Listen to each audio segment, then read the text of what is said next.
आज मैं आप लोगों को एक बहुत अच्छी कहानी सुनाता हूं। इस कहानी का सार थोड़ा सा मैं आप लोगों को पहले बता देता हूं कि इंसान के जीवन में जब अहंकार आता है तो किस प्रकार से उसका पतन होना शुरू हो जाता है।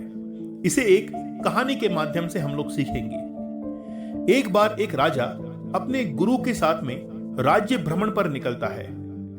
राज्य भ्रमण पर निकलते हुए वो अपने गुरु से ये कहता है कि देखो, मेरी ये जो जनता है इसको मैंने कितना समृद्ध बनाया है, कितना अच्छे से पाला पोषा है। अगर मैं ना होता तो ये जनता का इतना उद्धार नहीं हो पाता, मेरी जनता इतनी खुश नहीं रह पाती।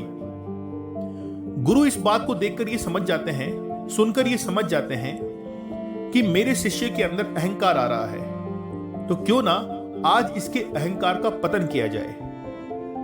गुरु और राजा अपने भ्रमण पर और आगे बढ़ते हैं। रास्ते में एक नदी आती है। जैसे ही नदी में आगे बढ़ने लगते हैं, गुरु सैनिकों को आदेश देते हैं कि ये जो नदी के बीच में पत्थर है इसके 2 टुकड़े कर दो। सैनिकों ने ठीक वैसे ही किया। नदी के बीच में जो बड़ा सा पत्थर था उसके 2 टुकड़े कर दिए। जैसे ही वो पत्थर 2 टुकड़ों में टूटता है, उसके बीच से एक मेंढक जो है वो निकलकर भाग जाता है। वो मेंढक उस पत्थर के बीच में फंसा हुआ था। गुरु ने राजा से ये कहा, अर्थात वो तो शिष्य था, उससे ये कहा कि बताइए इस मेंढक की रक्षा करने वाला कौन था। राजा इस बात को सुनकर ये समझ जाता है कि गुरु जो है वो मेरी ओर इशारा कर रहे हैं। गुरु ने ये कहा कि अगर आपको ये लगता है कि आपके द्वारा ही प्रकृति के अंदर समस्त कार्य किए जा रहे हैं तो ये आपका भ्रम है।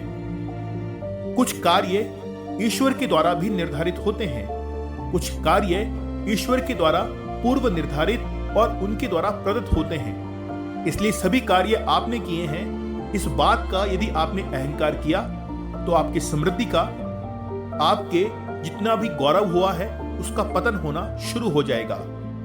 इसलिए हमेशा ईश्वर के प्रति कृतज्ञ रहिए।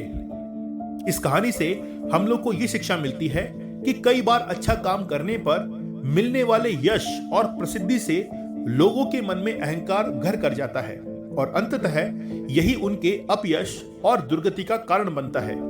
अतः हमें ध्यान रखना चाहिए कि हम चाहे इस जीवन में किसी भी मुकाम पर पहुंच जाएं, कभी घमंड ना करें और सदा अपने अर्थपूर्ण जीवन के लिए सर्वशक्तिमान ईश्वर के कृतज्ञ रहें। इसलिए कहा जाता है, सदैव प्रसन्न रहिए, जो प्राप्त है वो पर्याप्त है, जिसका मन मस्त है उसके पास समस्त है।